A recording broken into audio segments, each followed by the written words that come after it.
বাংলাদেশের সেরা 3জন cartoon creator যাদের ভিডিও দেখলে আপনারা হাসতে হাসতে পেটে ব্যথা উঠে ফেলেন। আজকে তাদেরকে নিয়েই কিছু কথা বলতে আসলাম। হেই গাইস, কি অবস্থা? আমি হাবিবুর রহমান। এখন বাংলাদেশের কার্টুন ক্রিয়েটরদের মধ্যে কে সেরা তা আমি এখন এই ভিডিওতে বলবো। আর বেশি কথা না বলে এখন আমরা শুরু করতে পারি। অন্তিক মাহমুদ বাংলাদেশের অন্যতম একজন কার্টুন ক্রিয়েটর যার ভিডিও দেখলে আপনি হাসতে বাধ্য হবেন। অন্তিক মাহমুদের ভিডিওর ভয়েস, তারপর ব্যাকগ্রাউন্ড সাউন্ড, তারপর অ্যানিমেশন যা ভিডিওরা দেখার জন্য আরো আকর্ষণ করে। আপনাদের একটু অন্তিক মাহমুদের ভিডিও দেখাই দিই। অন্তিক ভাইয়া, আমার ভিডিওতে স্ট্রাইক দিয়েন না। আমি পড়ালেখা নিয়ে অ্যাকচুয়ালি খুব একটা প্রেশার দেই না, আমি জাস্ট মারি। আমার আম্মু আমার পাশে বসা, আম্মুর দিকে তাকায় আমি বললাম, আম্মু। আরে প্যারা নাই, মজা নিচ্ছে।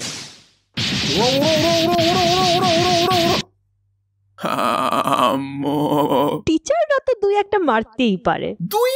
আর এখন অন্তিক মাহমুদের ভিডিও দেখে কেমন লাগছে তা কমেন্টে বলে যাবেন। আর অন্তিক মাহমুদের এখন চ্যানেলে সাবস্ক্রাইবার হলো 1 মিলিয়ন। আমরা এখন যার নাম বলতে যাচ্ছি তার নাম হলো শামীম শ্রাবণী। তার কার্টুন অ্যানিমেশন ছোট বড় সবাই পছন্দ করে। শামীম শ্রাবণী কার্টুন অ্যানিমেশন দেখলে আপনার মন অনেক ভালো হয়ে যায়। আর ইয়ামিনের কথাগুলো শুনলে ভিডিও না দেখে যেতে মনে চায়। শামীম শ্রাবণী আর ইয়ামিনের ভয়েস অনেক সুন্দর হয়, আর কার্টুন অ্যানিমেশন তো আরো সুন্দর হয়। শামীম শ্রাবণীর ভিডিও এত মানুষ পছন্দ করছে তা কথা বলার বাইরে। শামীম শ্রাবণীর ভিডিও ছোট বড় সবাই পছন্দ করে, কারণ শামীম শ্রাবণীর কথায় মানুষ হাসেও আবার ইমোশনও হয়ে যায়।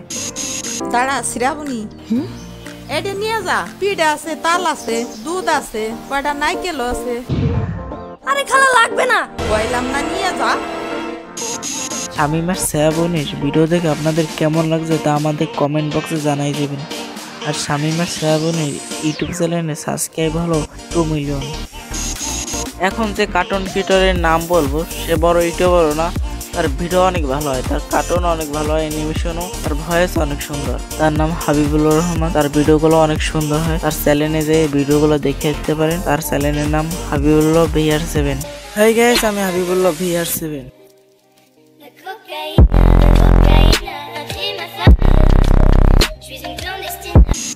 হাবিবুল্লাহ, কালকে তুই টিফিন টাইমের সময় পলাই গেলি কেন? স্যার, কালকে আমার নানি মারা গেছিল তো তাই একটু বাড়ি গেছিলাম।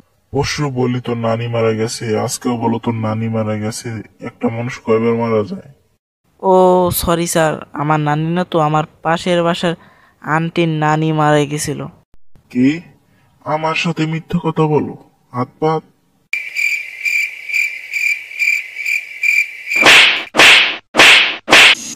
ওকে ভাই, আজকে ভিডিওটা এই পর্যন্তই। ভিডিওটা ফুল দেখার জন্য অনেক ধন্যবাদ। ওকে ভাই, দেখা হবে পরে ভিডিওতে।